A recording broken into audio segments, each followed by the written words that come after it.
le mystère de la couvaison d'en haut. Comme nous le savons tous très bien, quand Daniel a prié, la réponse a été envoyée par le ciel, mais cette réponse a été retenue pendant 21 jours, et ce n'est que le 21e jour que le Michael est intervenu afin de débloquer la solution pour que la réponse puisse parvenir à Daniel.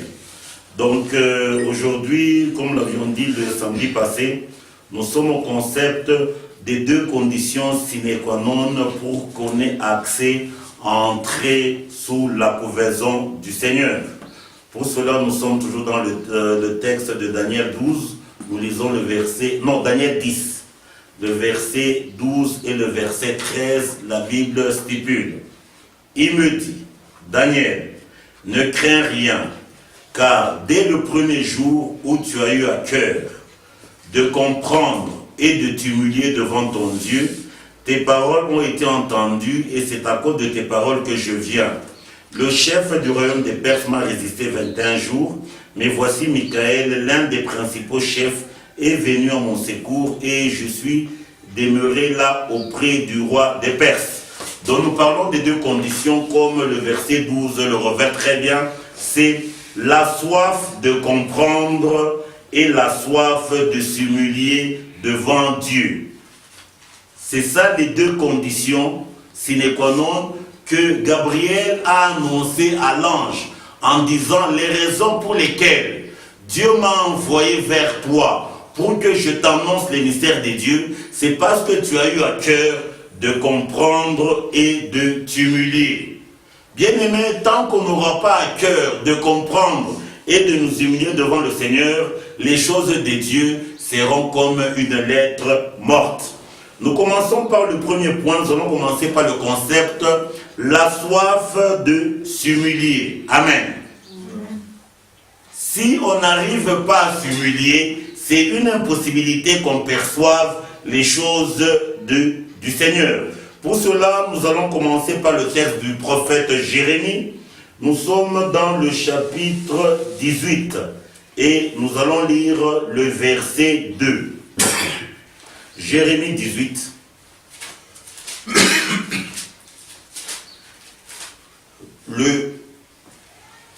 Nous lisons le premier verset et le verset 2. La Bible stipule: la parole qui fut adressée à Jérémie de la part de l'Éternel en ces mots. Lève-toi et descends dans la maison du potier, et là je te ferai entendre mes paroles. Quand nous voyons ce texte, c'est Dieu qui a parlé à Jérémie pour dire, pour qu'il soit en mesure d'entendre les choses de Dieu, de percevoir la parole de Dieu, il faut qu'il se lève de l'espace là où il est et qu'il puisse descendre et aller dans la maison du potier.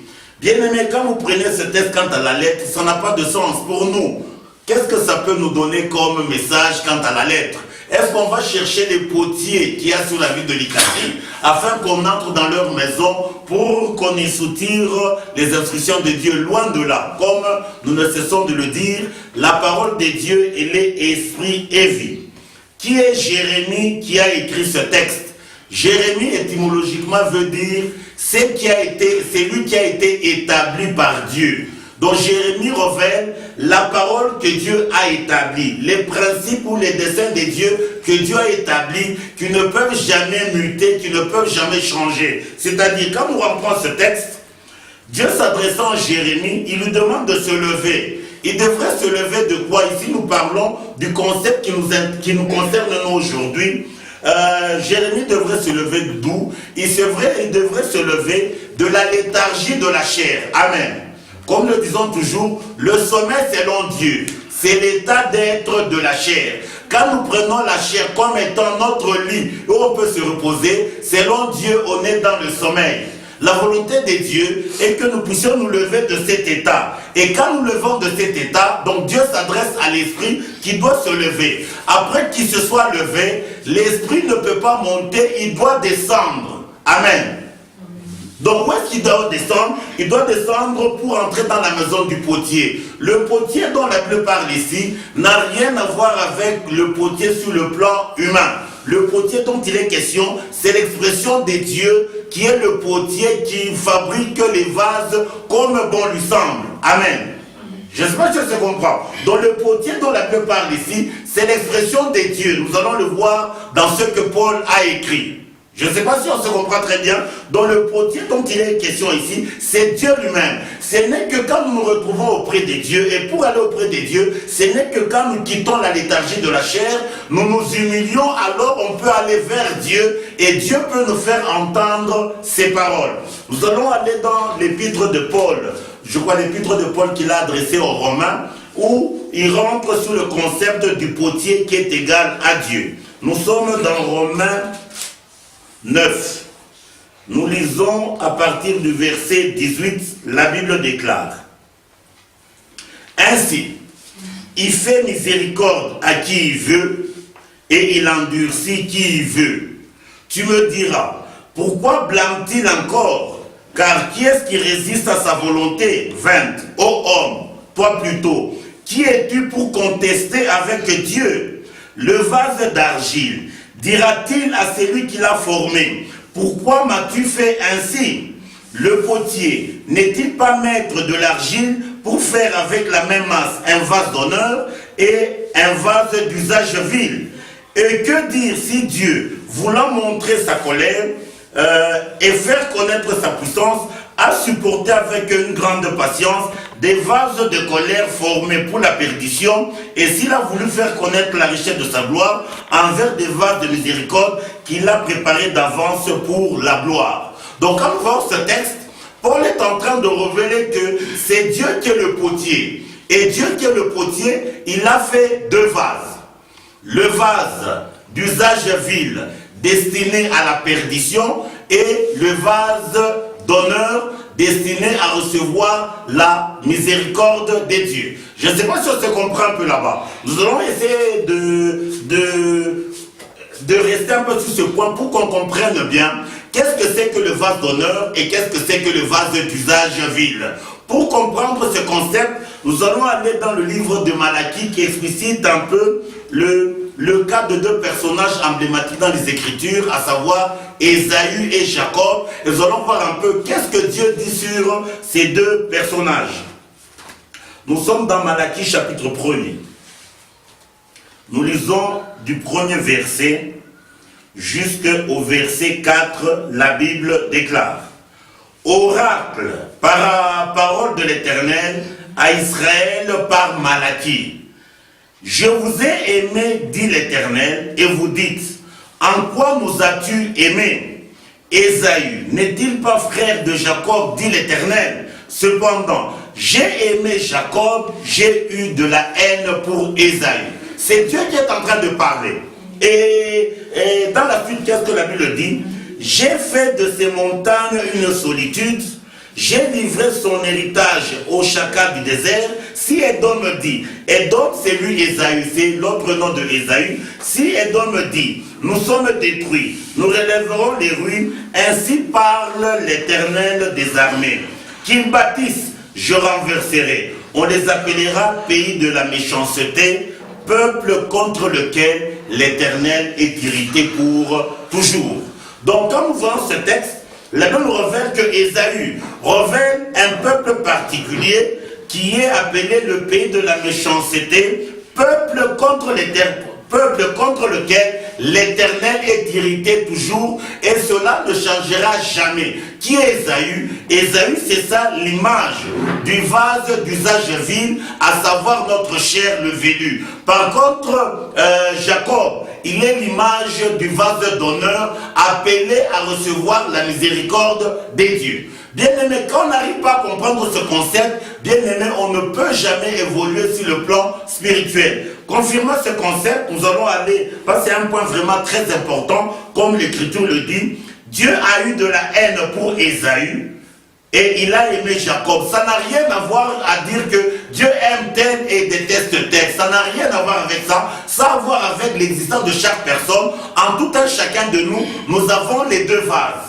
le vase d'honneur qui est notre esprit révélé par Jacob, et le vase d'usage vil qui est l'image de notre chair révélée par Ésaü. C'est-à-dire, avant de naître sur la terre, Dieu a de la haine pour Ésaü et il n'a de la bonté que pour Jacob. Et cela ne changera jamais. C'est pour ça qu'il dit, quand vous rentrez au verset 3, il dit, j'ai fait de ces montagnes une solitude. Ça veut dire quoi? Les montagnes ici révèlent la gloire, pour montrer que toute la gloire de la chair, c'est une illusion, c'est une vanité. Je ne sais pas si je comprends. Je crois que tous nous sommes témoins ici. Même quand quelqu'un s'élève sur le plan humain, je crois que la finalité de l'existence de la chair de tout un chacun, c'est être jeté au mondice, c'est-à-dire la corruption, et on est jeté, comme la Bible le dit, tu es poussière, tu rentreras à la poussière.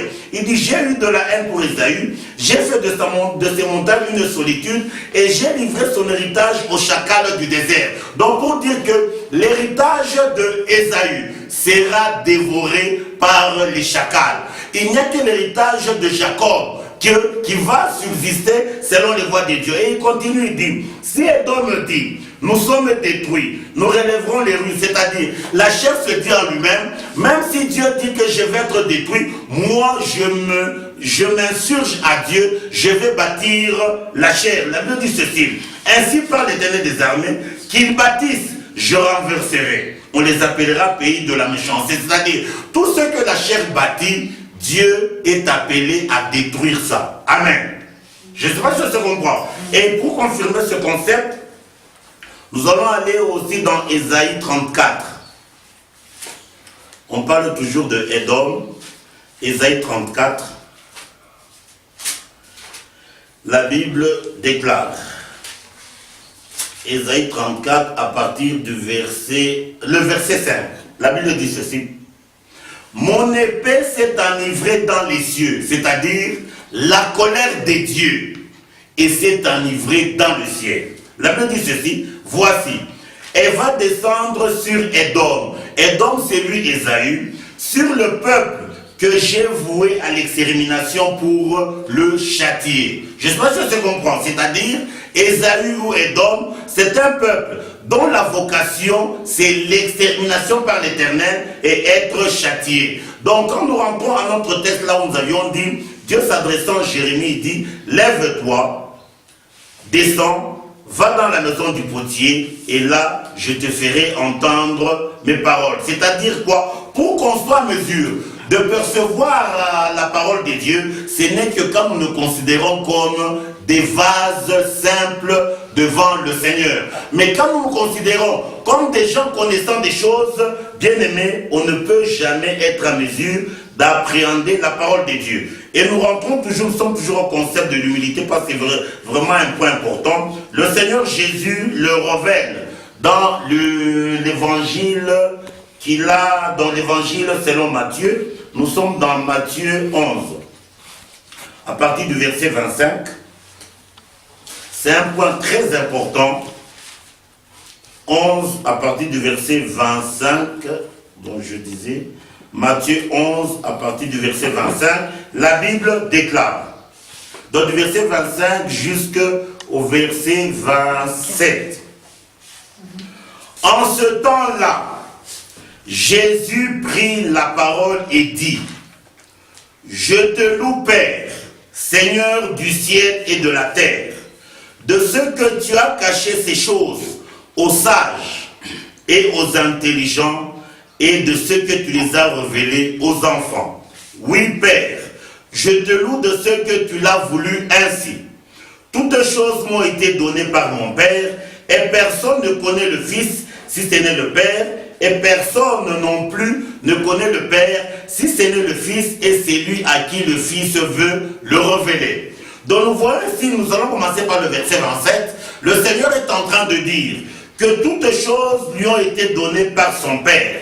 Et il stipule, il dit c'est une impossibilité que quelqu'un par ses propres moyens puisse connaître le Fils. De même aussi, Père, donc il n'y a que le Père qui connaît le Fils, pour dire que le Fils c'est un mystère. Comme nous l'avions dit, un mystère, c'est un concept que l'intellect humain ne peut pas appréhender. Et il dit qu'il n'y a que le Père seul qui connaît le Fils. Et il rajoute, non, aussi personne ne peut connaître le Père si ce n'est le Fils. Il donne encore la corrélation que le Père aussi c'est un mystère. Il n'y a aucun humain par ses propres moyens qui peut connaître le Père si ce n'est le Fils.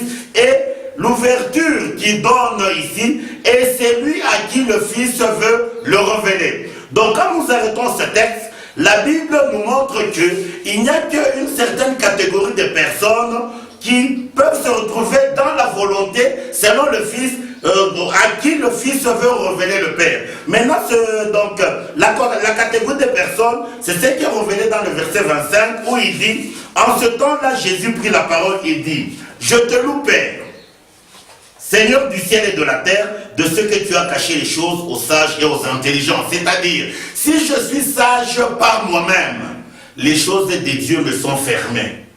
Si je suis intelligent par moi-même, les choses de Dieu me sont fermées. Il n'y a que ceux qui sont comme des enfants. Qu'est-ce qu'un enfant? Un enfant révèle l'humilité. Amen. Je ne sais pas si on se comprend un peu. C'est comme ici où nous sommes, vous avez une maternité. Vous ne verrez jamais un bébé par lui-même et quitte la maternité et rentre à la maison. L'enfant, sa nature, c'est dépendre de ses parents, dépendre de sa mère en permanence. C'est-à-dire, c'est ça le concept de l'humilité devant le Seigneur. Donc la volonté de Dieu est que tout un chacun de nous soit comme un enfant, c'est-à-dire dans l'état d'être de la dépendance totale de Dieu. Amen. Par contre, l'orgueil révèle l'indépendance à l'égard de Dieu. Je ne sais pas si ça se comprend. C'est pour ça que même quand nous parlons que, quand la Bible dit, nous devons prier en permanence. La prière selon les pensées de Dieu, c'est dépendre de Dieu. C'est-à-dire, chaque fois que vous devrez faire une étape de votre vie, vous vous référez à votre Dieu. Je ne sais pas si ça se comprend. Mais qu'est-ce que nous voyons? Nous voyons des gens. Ils sont en train de réciter les mots dans leur bouche. Mais quand ils doivent agir, ils crachent sur le Seigneur. Amen. Donc prier selon Dieu, c'est dépendre de Dieu. Chaque fois que vous devez faire quelque chose, vous vous référez à Dieu. C'est là quand vous prenez le concept de Moïse. Moïse, quand il était avec les enfants d'Israël dans le désert, il a dit ceci à Dieu. Seigneur, on ne bouge pas d'un iota d'ici si toi tu ne marches pas avec nous. Amen. C'est ça le concept de dépendre de Dieu. Et c'est ça que Dieu exige, comme Christ a dit, Père, je te loue de ce que tu as caché ces choses aux sages et aux intelligents, mais tu les as révélées aux enfants. Et oui Père, je te loue de ce que tu l'as voulu ainsi. Donc quand vous voyez les deux versets, le Seigneur stipule ce qu'on appelle la redondance, c'est-à-dire il insiste sur la chose comme il le dit dans son discours, en vérité, je vous le dis. Donc il marque ce concept d'être enfant, la volonté de Dieu pour que la parole soit accordée, ce n'est que quand nous devenons comme des enfants. Amen. Sans cet état des choses, bien aimé dans le Seigneur, c'est une impossibilité qu'on perçoive les choses de Dieu. Donc nous sommes toujours au concept de l'humilité, comme le Seigneur l'a dit. Et là, je vais rentrer même encore un autre concept, toujours sur le concept de l'humilité, que c'est vraiment un point important. Nous sommes dans le livre des psaumes 119, le verset 67 et le verset 71. Psaume 119.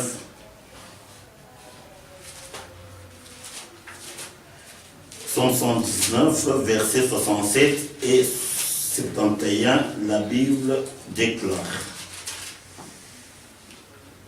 C'est David qui parle, il dit ceci.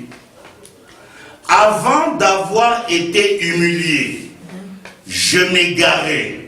Maintenant, j'observe ta parole. Dans le roi David révèle, avant qu'il ne soit humilié, il était loin de Dieu. Dans le point primordial, pour que quelqu'un observe la parole de Dieu, ce n'est que par la voie de l'humilité. C'est là où il dit, avant d'avoir été humilié, je m'égarais. C'est-à-dire, quand on n'est pas dans l'humiliation, on est dans l'égarement. Et le verset 71, il dit, il m'est bon d'être humilié afin que j'apprenne tes statuts.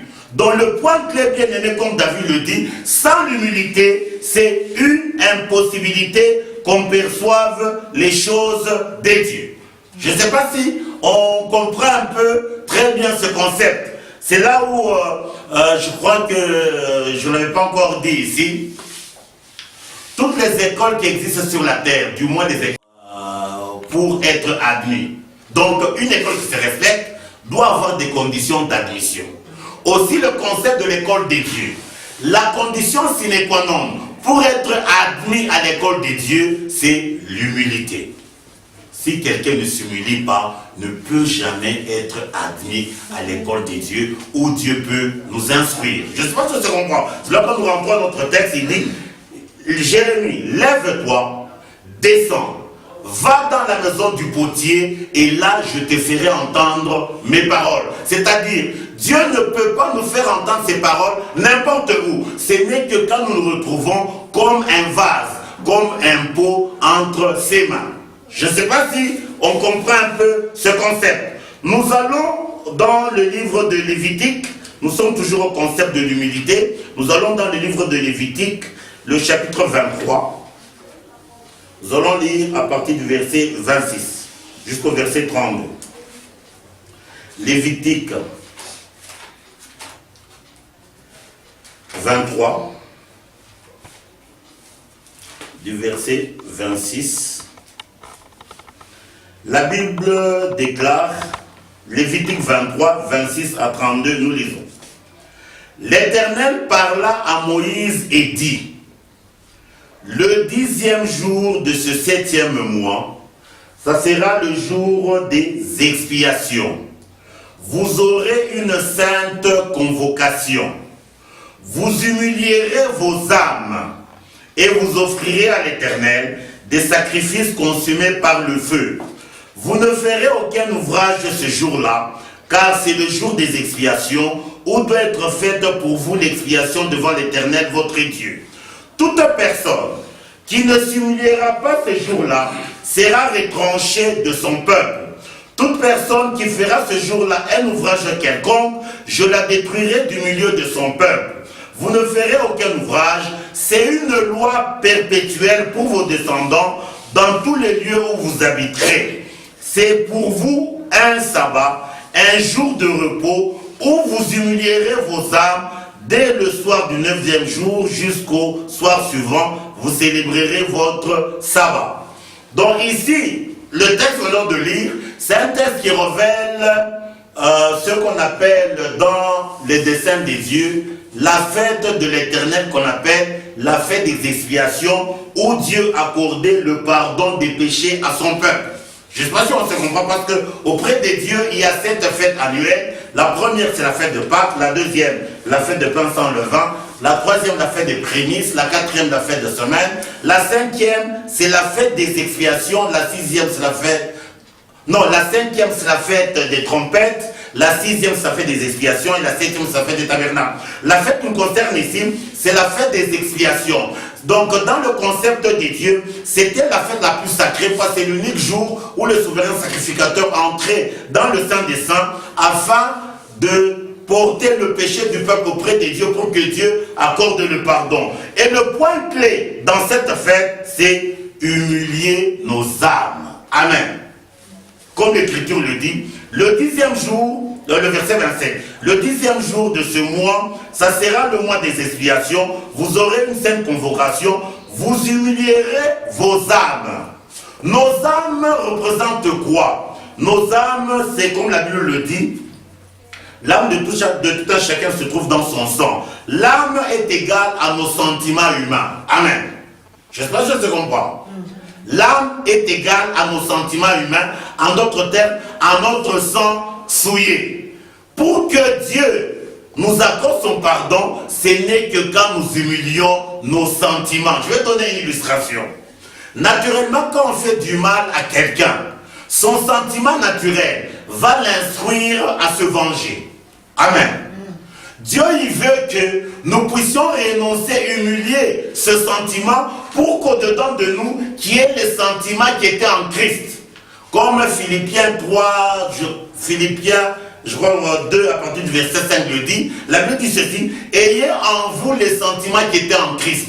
lequel existant en forme de Dieu, n'a pas cherché comme une proie à arracher d'être l'égal de Dieu, mais il s'est humilié jusqu'à la mort honteuse, la mort de la croix. Donc Christ, quand il était ici sur la terre, le fil qui conduisait son pèlerinage, c'était l'humilité. Amen. J'espère que tu comprends. Christ, ce qui a animé son existence, c'était l'humilité. Donc la volonté de Dieu est que nous puissions renoncer à nos sentiments belliqueux, à nos sentiments humains qui font la guerre à Dieu, afin que nous puissions fonctionner avec les sentiments qui étaient en Christ. C'est ce qui est renfermé dans ce texte. Pour dire, pour que le pardon de Dieu nous soit accordé, ce n'est que quand nous humilions nos âmes. C'est là où, je crois, la dernière fois, je l'avais dit, quand vous voyez ce texte renferme deux symboliques importantes, à savoir le 9e jour et le 10e jour. Amen. Donc, le point clé, la fête des expiations, Dieu l'a arrêté le 10e jour. Le 9e jour revêt le quoi? Comme l'avions dit, le concept 9 revêt l'orgueil de l'homme, c'est-à-dire l'homme, il est égal à 9, c'est-à-dire au-delà de l'éternité, dans le vide, c'est-à-dire dans l'orgueil. La volonté de Dieu, nous qui naissons 9, Dieu il veut que nous soyons 0, pour que Dieu qui est 1 puisse nous épouser. Amen. Dans le concept 10, revêt le mariage de notre esprit avec Dieu, à condition sine qua non que nous devenons 0 pour que Dieu nous épouse. Le concept ici qui est dit partout, au nom de Dieu ou bien au nom de Jésus, n'est pas n'est pas un slogan, c'est un état d'être. Quand la Bible dit, nous devons agir au nom de Jésus, ça veut dire quoi? C'est comme sur le plan humain, je suis quelque part. Il y a mon supérieur qui est au-dessus de moi, il dit, tu vas à Lubumbashi parler à mon nom. Moi, quand je vais à Lubumbashi, je crache sur le nom de mon chef, mais je parle à mon propre nom. Je suis un usurpateur. J'espère que tu comprends. Au nom de Jésus veut dire quoi? Notre nom disparaît, mais c'est Jésus qui agit au-dedans de nous. Amen. Ce n'est pas un slogan, c'est une attitude, c'est un état d'être. Amen. Mais qu'est-ce que nous voyons? Quelqu'un dit au nom de Jésus. Mais son attitude marque l'opposé de Jésus. Et Jésus ne peut jamais agir. Mais par contre, si quelqu'un ne dit pas au nom de Jésus, mais son attitude marque que ce n'est plus lui qui vit, c'est Jésus qui vit en lui. Dans cet état-là, Dieu va agir. Amen. Dieu n'est pas dans les discours. Comme nous le disons toujours, l'attitude parle mieux que le discours. C'est notre attitude qui doit marquer que Jésus est au-dedans de nous. Nous agissons au nom de Jésus et non pas à notre propre nom. C'est là où vous allez voir David quand il s'est retrouvé devant Goliath. Qu'est-ce qu'il a dit à Goliath? Toi tu marches vers moi avec le javelot, mais moi je marche vers toi au nom de l'Éternel. Pour dire, celui qui était là, ce n'était pas David, c'était Dieu lui-même. David était caché en Dieu. Amen. C'est ça le concept. Ce n'est pas un discours profane pour dire, quand on dit au nom de Jésus, ça va agir. Bien aimé, ce n'est pas ça. Il faut que votre attitude révèle le concept au nom de Jésus qui est symbolisé par le concept 10, c'est-à-dire la créature doit devenir 0 pour que le créateur épouse la créature. Amen. Donc le concept 10 révèle l'habitation de l'époux avec l'épouse. Qui est l'épouse? La créature. Pour que l'époux épouse la créature, ce n'est que quand la créature renonce à son orgueil. Amen. Sinon vous allez voir même sur le plan humain. Moi j'ai ma fille qui porte mon nom. Le jour qu'elle va décider à être mariée, elle renonce à son identité et doit prendre l'identité de son mari. Je ne sais pas si je comprends. C'est ça l'illustration qui révèle la corrélation entre nous et Dieu. Je ne sais pas si on se comprend un peu très bien. Mais qu'est-ce qu'on voit aujourd'hui? Vous allez voir, les gens sont dans un couple. Donc la volonté du mari est là, la volonté de la femme est là. Et là, ça forme 11, la contradiction. Le concept du mariage, c'est 10. Quand les gens disent 1 plus 1 est égal à 1, bien aimé, c'est un mensonge. C'est 1 plus 0 qui est égal à 1. J'espère que je comprends. C'est-à-dire, si dans un couple, il y a deux volontés, mais il y aura des combats tous les jours. Qu'est-ce que la Bible dit? Marie, aimez vos femmes comme Christ a aimé son Église. Femmes, soyez soumises à vos maris comme l'Église est soumise à Christ. Pour que quelqu'un se soumette, ce n'est que quand il renonce à son orgueil personnel. Vous comprenez un peu? C'est trop important. Sinon vous allez voir, si on voit une fille là bien éduquée qui est sur la route, un garçon qui ne le connaît pas, il vient, il la saisit. La fille, qu'est-ce qu'elle doit faire? Elle va repousser le garçon. Mais par contre, si la fille entre au mariage, quand le garçon la tient, la fille va le repousser. Non. C'est ça le sens. Vous comprenez un peu? C'est pour ça qu'on le dit même en Swahili, ou une Bwanayangu. Comment est-ce qu'on appelle Dieu? Bwanamungu. C'est le concept du mari et de la femme, de l'époux et de l'épouse. Vous comprenez un peu?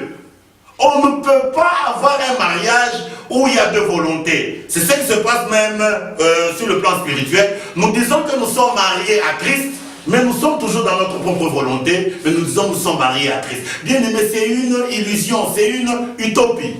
Vous comprenez un peu? C'est pour ça que le chiffre du mariage, c'est le chiffre 10, Zaboulon, l'habitation, comme Léa l'a dit cette fois-ci, mon mari va habiter avec moi. Je ne sais pas si on se comprend, c'est trop important. Si une fille tient à garder son identité, mais qu'elle ne se marie pas, hein? Je ne sais pas si on se comprend. Qu'elle ne se marie pas. Quand on prend la décision de se marier, dans son existence, on doit révéler ce qu'est l'Église par rapport à Christ. Le garçon ici doit révéler ce qu'est Christ par rapport à l'Église.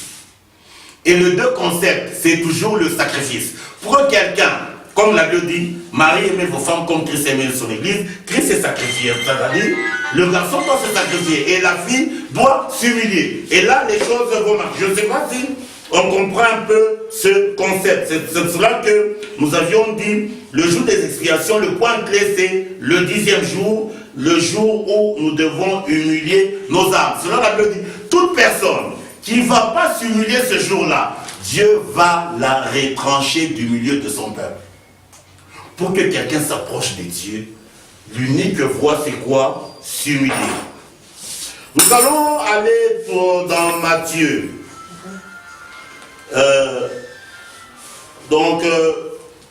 Bien, nous allons dans 2 Chroniques. 2 Chroniques 7, verset 14.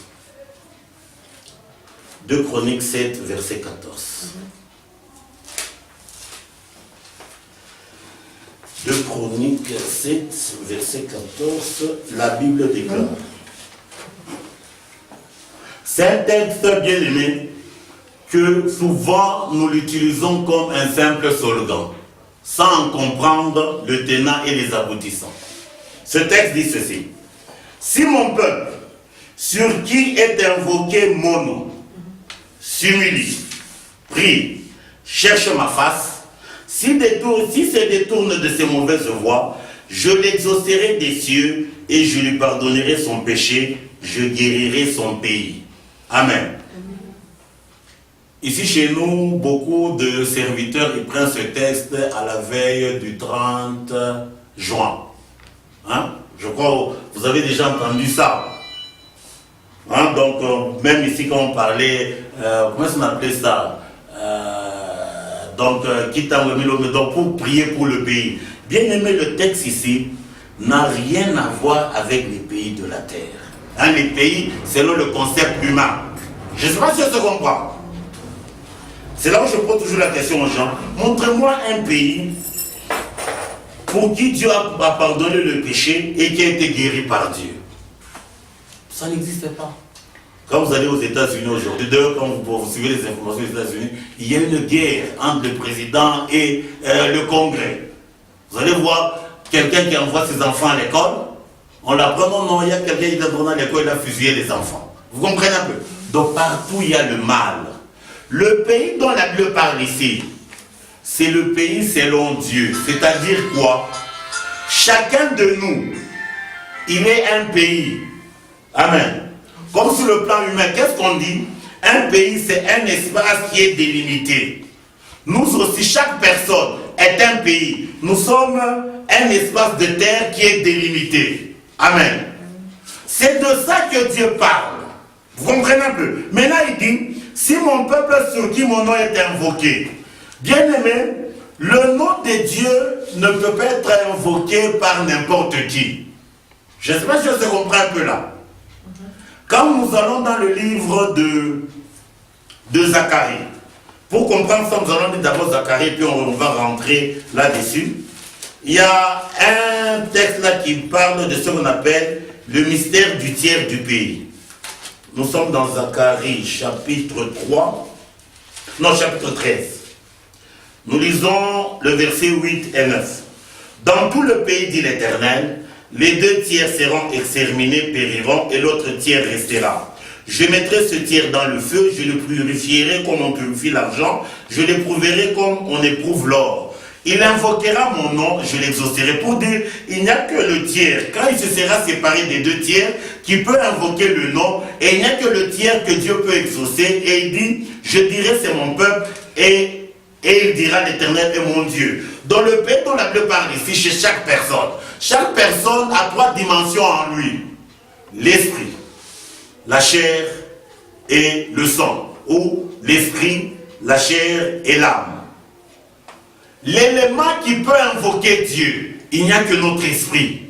Et pour que l'esprit invoque Dieu, il faut que l'esprit se soit séparé au préalable des 2 tiers, c'est-à-dire notre chair et notre sang qui sont ennemis de Dieu.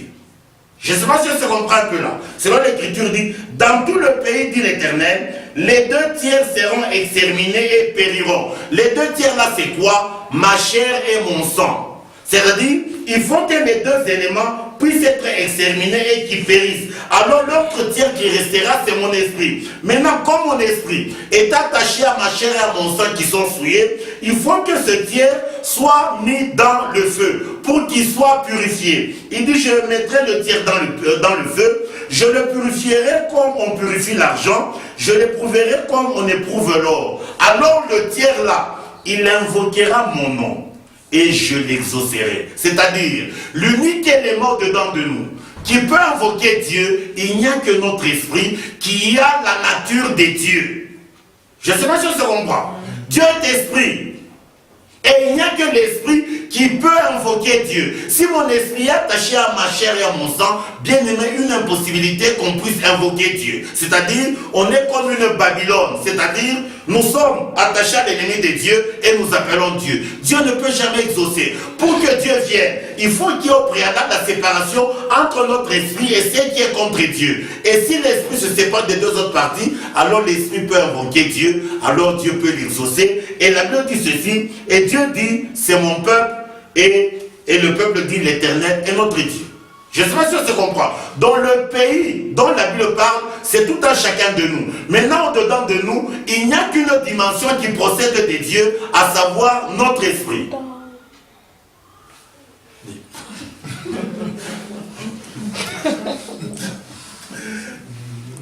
Bon. Donc, nous disons ceci. Je ne sais pas si on se comprend.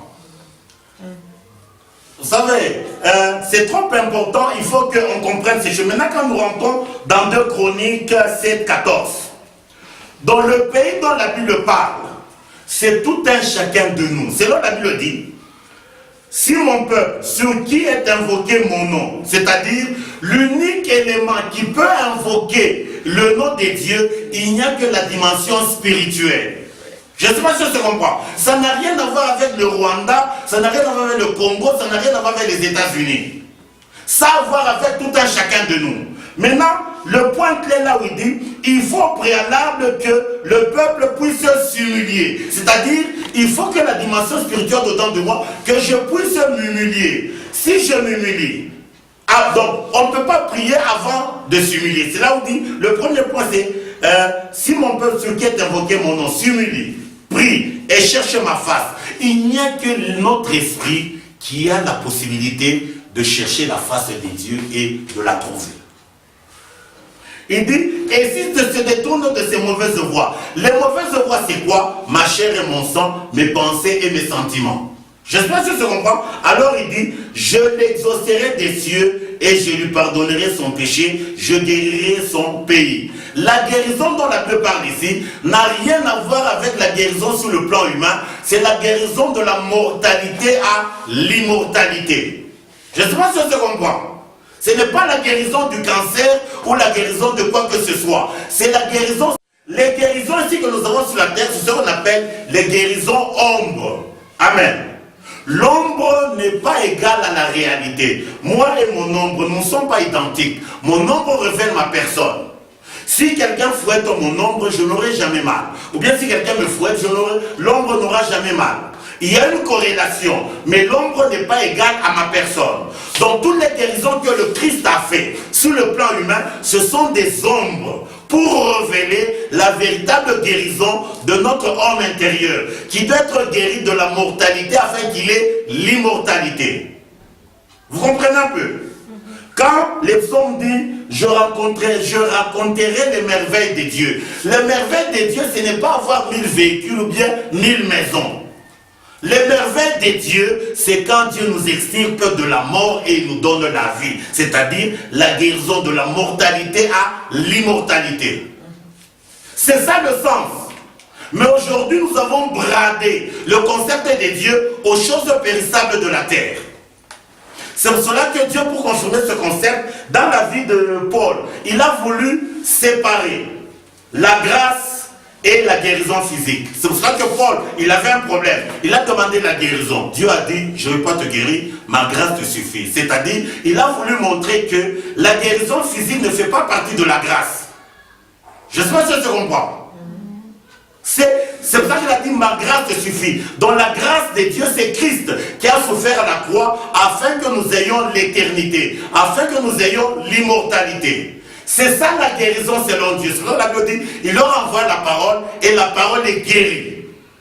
Par contre, le corps ici que nous avons, c'est un corps faible. C'est pour ça qu'il y a une écriture qui dit, Dieu a permis que, quand quelqu'un a le ministère, ça se passe dans ce corps, mais ce corps est faible, pour que la gloire ne revienne pas à l'homme, mais que ça revienne à Dieu. Je ne sais pas si ça se comprend. C'est trop important. Parce qu'aujourd'hui, les gens ont mélangé les choses. La grâce, c'est pour entrer au ciel. Les souliers ne peuvent pas être une grâce. Je ne sais pas si ça se comprend. Mais aujourd'hui, nous avons bradé les choses de Dieu. La grâce, c'est ce qui enfante le salut. Tout ce qui n'est pas en corrélation avec le salut n'est pas grâce. Un mariage n'est pas grâce. Parce que même les bandits se marient, les prostituées, et elles se marient. Vous comprenez un peu? La grâce, c'est être épousé par le Seigneur. Vous comprenez un peu? De la même manière que les jeunes filles cherchent le mariage, c'est une illustration que tout un chacun de nous doit chercher le mariage véritable, l'alliance éternelle, mon esprit avec Dieu. Vous comprenez un peu? Mais par contre, les mariages de la terre, ce sont des illustrations, ce sont des ombres. Donc la guérison selon Dieu, c'est la guérison de notre esprit. Dieu l'extirpe de la mortalité afin qu'il ait l'immortalité. C'est pour cela que je l'avais lu ici, quand vous lisez l'apôtre Paul. Il dit le rôle de l'évangile. Hein, on peut lire, c'est quand même important. Nous sommes dans 2 Timothée.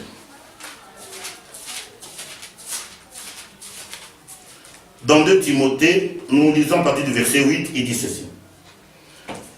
N'aie donc point honte du témoignage à rendre à notre Seigneur, ni de moi son prisonnier, mais souffre avec moi pour l'évangile. Par la puissance de Dieu qui nous a sauvés et nous a donné une sainte vocation, non à cause de nos œuvres, mais selon son propre dessein et selon la grâce qui nous a été donnée en Jésus avant les temps éternels. Et qui a été manifesté maintenant par l'apparition de notre Sauveur Jésus, qui a détruit la mort et a mis en évidence la vie et l'immortalité par l'évangile. Amen. Donc le rôle de l'évangile, c'est nous donner l'immortalité. Dieu n'est pas le Dieu des morts, il est le Dieu des vivants. C'est pour cela que Jésus est venu. Mais aujourd'hui, Jésus est venu pour nous donner le Thompson. Mais c'est lui qui a beaucoup de Thompson. Le Thompson ne représente rien. Il y a d'autres qui disent Jésus c'est pour nous donner le poulet. Mais c'est lui qui a beaucoup de poulet. Le poulet ne lui dit rien. Non, Jésus est venu pour donner les véhicules. C'est lui qui a les véhicules. Ça ne lui dit rien. Non, Jésus est pour donner les avions. Les enfants des princes, des rois. Ça ne leur dit rien. Vous comprenez un peu? Jésus est venu nous donner l'immortalité. Mais quand nous prenons Jésus, nous le rabaissons dans le périssable, bien aimé, nous commettons un péché mortel.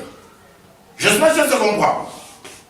Jésus, c'est pour nous donner l'immortalité. Il faut que nous puissions bien comprendre ce concept. Il est trop important. Et c'est passant par l'ignorance de ces choses que les gens sont manipulés comme des petits garçons par des gens mal avertis. Vous comprenez un peu? L'argent n'est pas une grâce. C'est lui qui a peu d'argent. Il a la souffrance pour trouver à manger. Mais lui, quand il dort, il est tranquille. Mais c'est lui qui a beaucoup d'argent. Il n'a même pas le goût de manger, mais quand il dort, il est toujours inquiet. Comme Salomon le dit, le travailleur qu'il est peu ou bien beaucoup à manger, son sommeil est doux, mais le rassasiement du riche ne lui procure pas le sommeil. Vous comprenez un peu? Il n'y a aucune chose de la terre qui peut donner la garantie à l'être humain. L'unique élément qui peut nous donner l'assurance, ce n'est que le Messie quand il épouse notre esprit. C'est trop important, il faut que nous puissions bien comprendre. Donc le pays dont la Bible parle, la guérison dont le Seigneur parle, c'est la guérison de notre esprit. Il extirpe de la mort afin que... Maintenant, pour que les choses-là s'effacent, le premier point, c'est-à-dire, si mon peuple sur qui mon nom est invoqué, s'humilie. Amen. Donc le point clé, c'est s'humilier. Le deuxième point, prier, dépendre de lui. Et se détourner de nos mauvaises voies. Et le Seigneur va pardonner, va nous pardonner et il va guérir notre pays. Le pardon est en corrélation avec la guérison selon Dieu. C'est là où, je crois ici, je ne l'ai pas dit, on va lire ce texte. Nous sommes dans Marc 2. Marc 2. Nous lisons Marc 2 à partir du premier verset. La Bible dit ceci. 4 jours après, Jésus revint à Capernaum. On apprit qu'il était à la maison. Il s'assembla un si grand nombre de personnes que l'espace devant la porte ne pouvait plus les contenir. Il leur annonça la parole.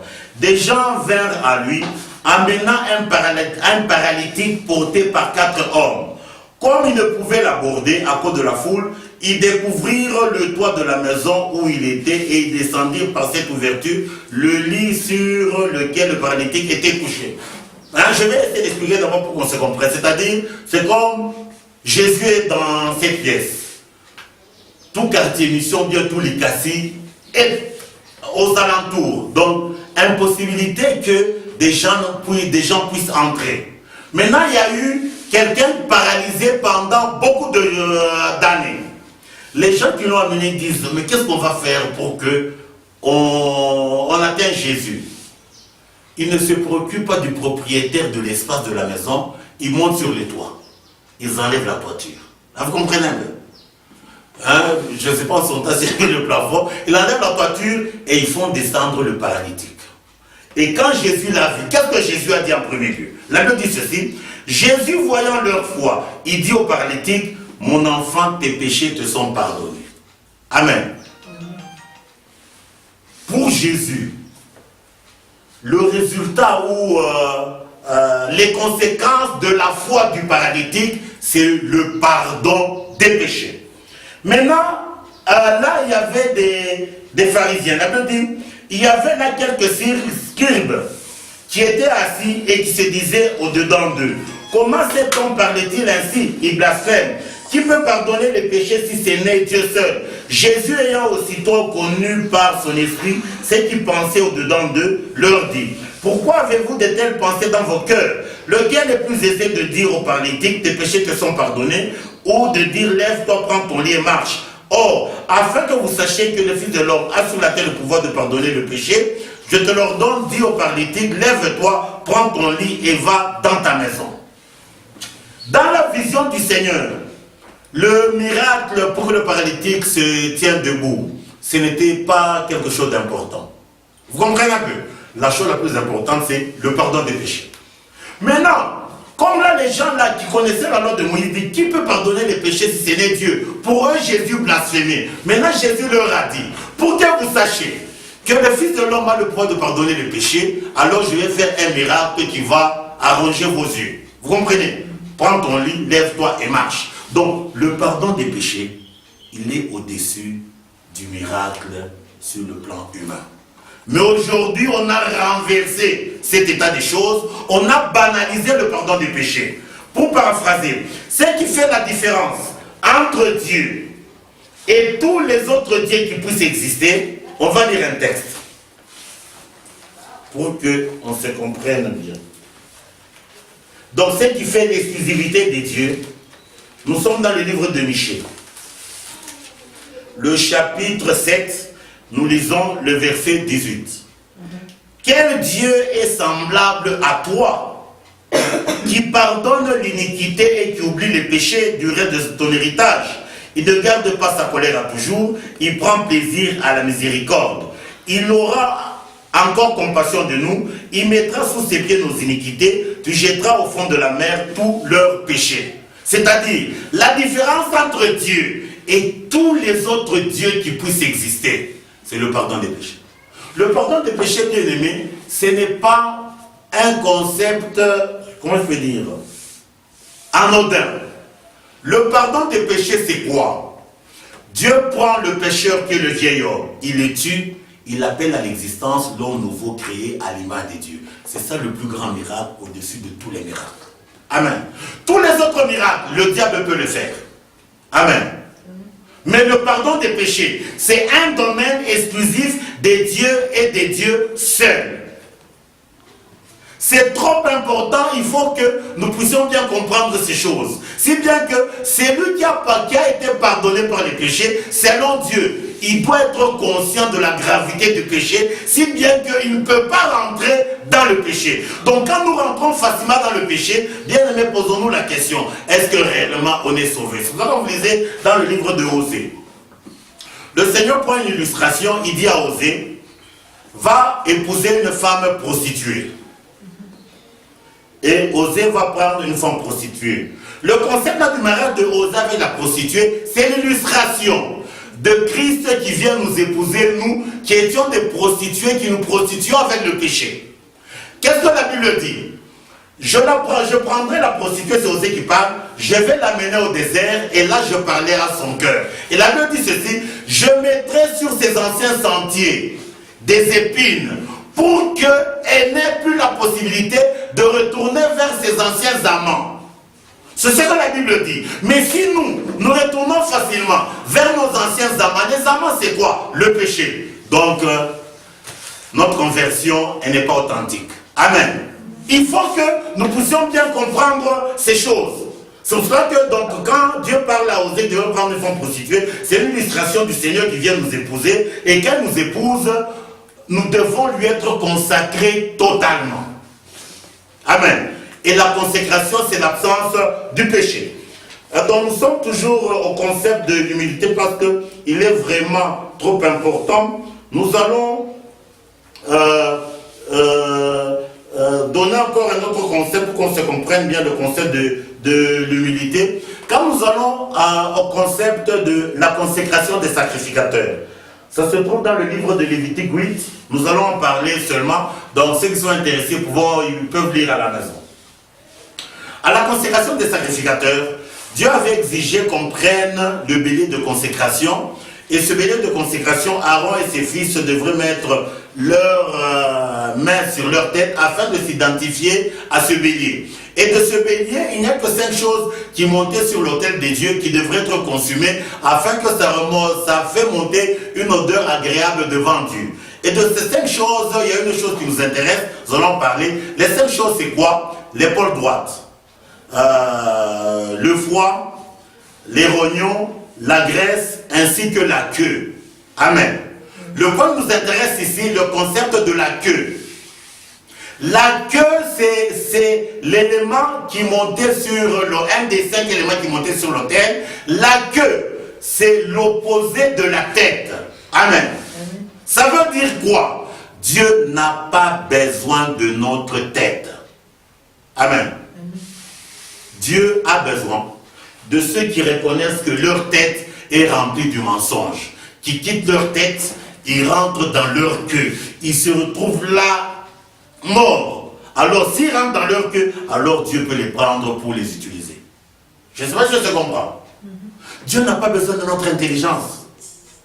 Dieu n'a pas besoin de notre sagesse. Vous comprenez un peu? Dieu, il veut que nous puissions renoncer à notre tête pour que nous réalisons que nous ne sommes que des échecs. La queue révèle l'échec. Et quand nous sommes conscients que nous sommes qu'un échec, alors Dieu peut nous prendre afin de marcher avec nous. C'est trop important, il faut qu'on comprenne ce concept. Parce que beaucoup de gens croient que Dieu a besoin de notre intelligence. Notre intelligence, c'est la folie. Je ne sais pas si on se comprend un peu là. Dieu a besoin que l'homme soit conscient qu'il ne vaut rien. Et quand nous devenons conscients que nous ne valons rien, alors Dieu peut nous épouser. Mais tant qu'on croira qu'on est quelqu'un, Dieu ne peut pas marcher avec nous. Il faut qu'on puisse bien comprendre ces choses. C'est là où vous allez voir. C'est là où, comme je l'ai dit, le concept de l'enfance. L'enfance révèle l'humilité. Nous qui sommes adultes, pour que nos péchés nous soient accordés, ce n'est que quand nous devenons comme des enfants. Donc, c'est ça le point un peu sur l'humilité. Bien aimé, si on n'arrive pas à s'humilier, impossibilité que nous puissions entrer sous la couvaison de la mère poule. Dans le concept physique, un œuf, quand il n'est pas sous la couvaison, il est à l'air libre. L'œuf qui est sous la couvaison, il est caché sous les ailes de la mère poule. Bien aimé, cachons-nous sur les ailes de la mère poule. Ça montre l'humilité, c'est-à-dire nous disparaissons. Mais quand nous disons moi, le moi là, comme nous le disons toujours, c'est ça la sémence qui vient de l'ennemi, qui vient de Satan. Je ne sais pas si on peut s'arrêter ici. Le samedi prochain, on parlera de l'autre point important, la soif de comprendre. Comme l'ange a dit, puisque tu as eu à cœur de comprendre et de t'humilier, alors j'ai été envoyé vers toi. Donc nous avions préféré commencer par le concept de s'humilier. Bien aimé, l'être humain, nous naissons orgueilleux. Amen. C'est ça notre nature que nous tirons du premier Adam, qui est la nature de la désobéissance. La volonté de Dieu est que nous soyons des gentils. Amen. Les gentils, ce sont ceux qui s'humilient, qui obéissent aux recommandations du Seigneur. C'est comme souvent les gens disent, non, les gentils sont les païens convertis. Non, les gentils, c'est notre esprit quand ils s'humilient. Amen. L'opposé du gentil, c'est la méchanceté. Je ne sais pas s'il y a quelques préoccupations. Dans la mesure du possible, on peut répondre.